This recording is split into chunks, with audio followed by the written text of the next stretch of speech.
This is Bharati వాటి వార్తాపత్రికలోని ప్రధాన వార్తలు చూద్దాం. ముందుగా ఈనాడు చూసుకున్నట్లయితే హైదరాబాద్ లో ఒలింపిక్స్ నా లక్ష్యం అంటూ కూడా సీఎం రేవంత్ రెడ్డి చేసిన వ్యాఖ్యలు ఇక్కడ ఉన్నాయి. సో తెలంగాణ ప్రభుత్వం స్పష్టమైన క్రీడా విధానం తెచ్చింది అంటూ కూడా ఆయన కామెంట్ చేశారు.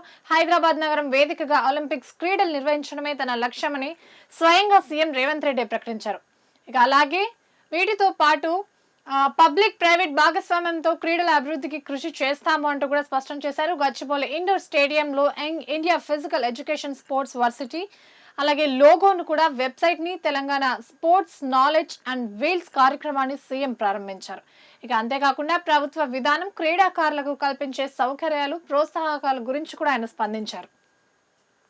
ఇక దానికి సంబంధించి ఇమేజ్ ని కూడా చూసుకోవచ్చు. 2028 డిసెంబర్ నాటికి అందుబాటులోకి స్పోర్ట్స్ వర్సిటీని తీసుకొస్తుంది ప్రభుత్వం అంటూ కూడా స్వయంగా ముఖ్యమంత్రి రేవంత్ రెడ్డి వెల్లడించారు.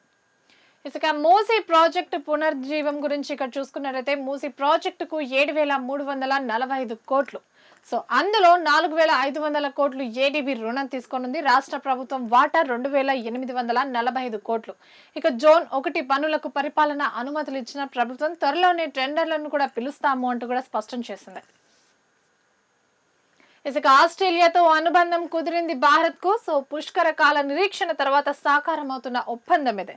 సో 1 కాదు 2 కాదు ఏకంగా 18 ఒప్పందాలను కూడా మోదీ కుదుర్చుకున్నారు ఆస్ట్రేలియాతో.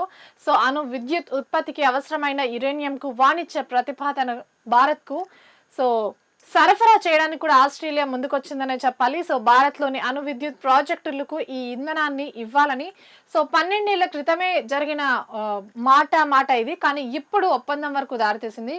సో ఏకంగా 12 ఏళ్ల తర్వాత ఇప్పుడు కుదిరింది ఒప్పందం.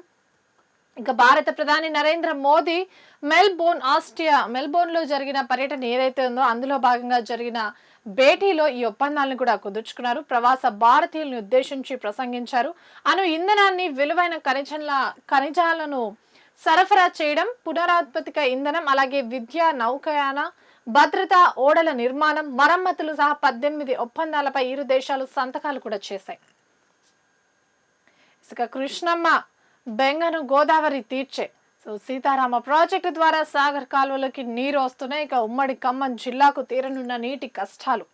సో ఎల్ నినో ఎఫెక్ట్ రాష్ట్రం మీద ఎలాంటి ప్రభావం చూపిస్తుందో అని రాష్ట్ర వ్యాప్తంగా రైతాంగం పూర్తిగా ఆందోళన చెందుతున్న తరుణంలో ఇది గుడ్ న్యూస్, తీపి కబురు అని కూడా చెప్పుకోవాలి రాష్ట్ర రైతాంగానికి.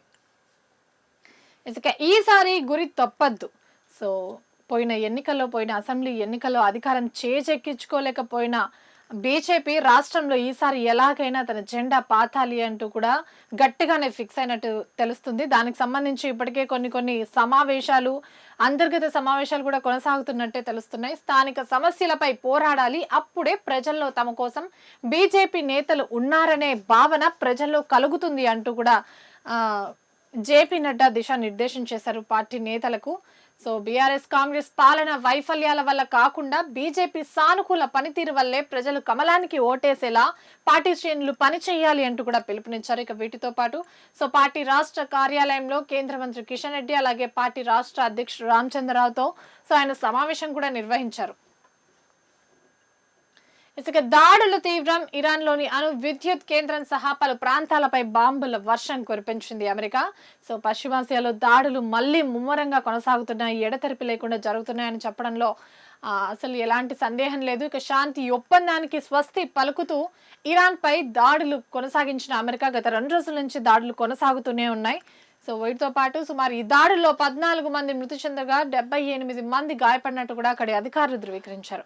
ఇక ప్రతిగా బెహ్రెయిన్ అలాగే కువైట్ ఖతార్ బోర్డర్ లోని అమెరికా సైనిక స్థావరాలే లక్ష్యంగా ఇరాన్ కూడా బాంబుల వర్షం కురిపిస్తుంది. ఇక పశ్చిమాసియా అంతటా మరోసారి తీవ్ర ఉద్రిక్తత పరిస్థితులే కనిపిస్తున్నాయి. సో తమ దేశంలోని బెహ్షూర్ లో ఉన్న ఏకైక అణు విద్యుత్ కేంద్రం లక్ష్యంగా అమెరికా దాడులు చేసింది అంటూ కూడా ఇరాన్ ఆరోపిస్తుంది. దీంతో పాటు పలు ప్రాంతాలపై వైమానిక దాడులు జరిగాయి అంటూ కూడా వెల్లడించింది. ఇక మషాద్ ప్రాంతంలో వంతెనలపైన కూడా అమెరికా దాడులు చేసి ధ్వంసం చేసింది అంటూ కూడా ఇరాన్ ప్రకటిస్తుంది. ఇక దీని వల్ల టెహరాన్ ముషాద్ మధ్య రైళ్ల రాకపోకలకు తీవ్ర అంతరాయం కూడా ఏర్పడినట్టు తెలుస్తుంది.